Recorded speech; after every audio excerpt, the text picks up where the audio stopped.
নাম শ্রী রজনীকান্ত রায়। গাঁও কি গাঁও? এই দলগাঁও। কি হয় আপনি গাঁও? গাঁও মই গাঁওবুঢ়া হওঁ। কি হৈছে ঘটনাটো? ঘটনাটো হৈছে মানে মই এইমাত্ৰ শুনা পালো। ঘটনাটো এইমাত্ৰ মোক যাই ক'লে এনেকুৱা কথা। আজি ৩-৪ দিন আগতে মই ফোন কৰি আছে, তেওঁ ল'ৰাই ফোন কৰি আছে।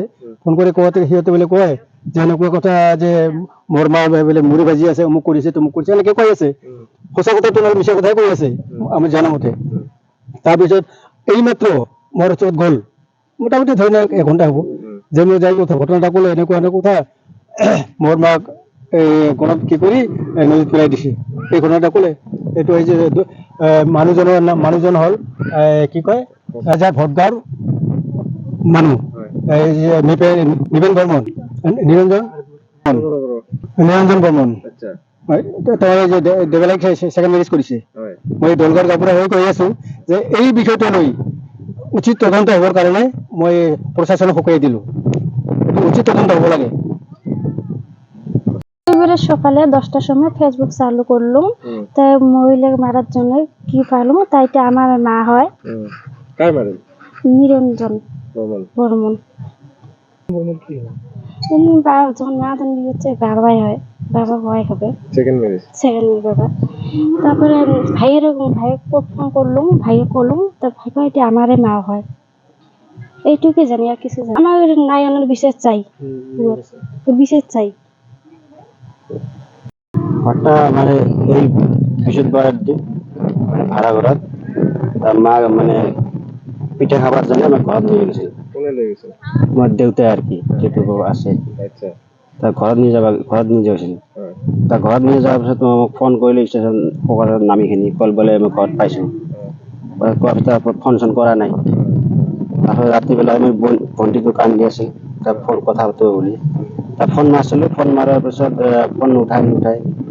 আকৌ ফোন মারলো, ফোন মারার পিছত ফোন উঠালে, তার বললাম মাক ফোন। তার মা কিবা একটা কাম কৰি আছে। কাম করতে থাকতে বলে মাক দিয়েছেন, মাক দেওয়ার কথা কয় নেদিয়ে আর। তোর মা কাম করছে, পিছত কথা কবি। এবার করে ফোন নিয়ে আর নিজে ফোন কাটি দিল। তারপরে ফোন সুইচ অফ হওয়ার পিছত কোনো কথাবার্তা নাই। এই রাতে আকৌ মারলো, মারার পিছত আকৌ খুদিলো বলে মার লগত কথা পাতিম বলে। কয় বলে তোমার কিবা চিরা ভাজি আছে, কিন্তু আলে মশলা দি কিনে আর কথাবার্তা নিদিয়ে আর নিজে ফোনটো কাটি দিয়ে আর মোবাইলটা সুইচ অফ করে দিয়ে। এই পাছত শুক্ৰবাৰৰ দিনত ৰাতিপুৱা ফোন কৰিছিলে বোলে তোৰ মাক মই ঘৰত পঠাই দিছোঁ, তাৰ লগতে টকা 2000 দিছোঁ আৰু চিৰা মুড়ি দিছোঁ, তোৰ মাক ঘৰত পঠাই দি কিনে মই গুৱাহাটী যাই আছোঁ নাকি। তাৰপৰা কৈ কিনে আহিল, মই ভাবি কিনে গ'লোঁ গছেঘাট গেটত যাই কিনে তাত বহি আছিলোঁ। ভাড়া ঘৰত গ'লোঁ, ভাড়া ঘৰতো নাই। নাই 1.5 ঘণ্টা নাই বহি থাকলোঁ। তাৰপিছত আকৌ এটা ফোন কৰিলে, বোলে তোৰ মা ঘৰ যায় পাইছে কিবা নাই। মন মা কতিয়া বোলে ঘৰ পোৱা নাই। তাৰপিছত আকৌ ফোন মাৰিলোঁ সুধিবৰ কাৰণে, সুইচ অফ, মোবাইলটো সুইচ অফ নাইয়ে আৰু। কোকৰাঝাৰ তাৰ মাকৰ লগত বিয়া কৰিছিল নেকি? ৰেজিষ্ট্ৰি হৈছিল। সেকেন্ড ম্যাৰেজ? আচ্ছা, তাৰপিছত কি হ'ল? তাৰপিছত এইটো হৈ গ'ল আৰু নিজাইখিনি। কিমান দিন আগত ৰেজিষ্ট্ৰি হৈছিল? 2 মাহ হ'ল আৰু কি। 2 মাহ আগতে? ক'ত থাকে? গছেঘাট ভাড়া ঘৰত থাকে আৰু কি কাম কৰিছিল মানুহজন এনে ৰাজমিস্ত্ৰী কাম কৰিছিল। মানে তাৰ আগতো আমি একেলগে কাম কৰিছিলোঁ। এইগিলা তাৰ আগতে কাম কৰিছিলোঁ, কিন্তু নাজানো এনেকুৱা হ'ব বুলিয়ে। পিছত মই থাকোঁ বাহিৰত থাকোঁতে মই এইবিলাক বিশেষ কিছু একো নাজানো আৰু। 2 দিন বিচাৰি পোৱা নাই। তাৰে মই গণা গোষ্ঠীৰ কিবা ফোন চোন কৰিলোঁ, ইহঁতে ক'লে বোলে অহা নাই। এইবাৰ সোধোতে মানে শনিবাৰটো চলি গ'ল। তাৰপিছত ৰবিবাৰ দিনখানে কিবা ভাবছোঁ আজিৰ দিনটো চাই দিওঁ আৰু আজিৰ দিন নহ'লে সোমবাৰে আৰু কি কেছ কিবা কৰিম আৰু কি আৰু। সোমবাৰ ৰাতিপুৱা মোৰ ভনীয়েকৰ ঘৰত ফোন আহিলে বোলে কি ফেচবুকটো চালু কৰচোন। তাৰ ফেচবুকটো চালু কিনে মানে এইবিলাক দেখা পালোঁ। কি দেখা পাইছে? মানে মাক মৰা। মাক মাৰি পেলাই দিছে? মাকটো মাৰি পেলাই দিছে। ক'ত পেলাই দিলে? বটগাঁও কিবা নদী। হয়। তাৰপিছত ডেড বডিটো দেখবা গৈছিলোঁ, দেখি কিনে আহিছিলোঁ, কিন্তু আমাৰ এটা ভয় আছিল কিবা জনে যে ফাঁচি যাওঁ, সেইকাৰণে মানে এনে পইচা দিয়া নাই, আমি দেখি আহিছোঁ আৰু কি।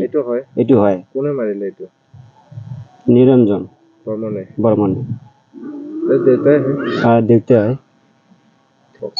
ইয়াৰ আগত অত্যাচাৰ কৰিছিল মানে কিবা মাৰধৰ কৰিছিল মদ খাই খাই আহিনি কেতিয়াবা মানে গলা চলা চিপি ধৰছিল মোৰ ভাইটোকো মাৰছিল এনেকে মই কৰিছিল আৰু কি কয় বোলে তোৰ ভাইটোক মই ঘৰত লৈ নাযাম আৰু কি তোৰ বোনক লৈ যাম এনেকে এইবিলাক ঘটনা হত্যা কৰি পেলাই পুলিচে কি কৈছে? পুলিচৰ তদন্ত কিবা তদন্ত কৰিছে নহ'লে? কৰা নাই একো কৰা নাই এতিয়া কি বিচাৰিছে?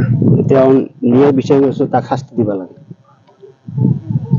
এতিয়া এতিয়া কি বিচাৰিছে মানে বিচাৰি আছো মানে মাকটো এনে মাৰি লৈ গৈছিল হয় তাতে কিবা কৰি মাৰিছিলে আৰু কি সেইটো কাৰণে মানে মই ৰাইজৰ কাছে সুধি আছো মই তাৰমানে এতিয়া কিবা লাগে আৰু কি বিচাৰ লাগে চিৰা ভোগা বুলি বিহু খাবৰ কাৰণে বিহু খাবৰ কাৰণে তাক কৈ কিনে লৈ গৈ মাৰি পেলাই নিৰঞ্জন খবৰ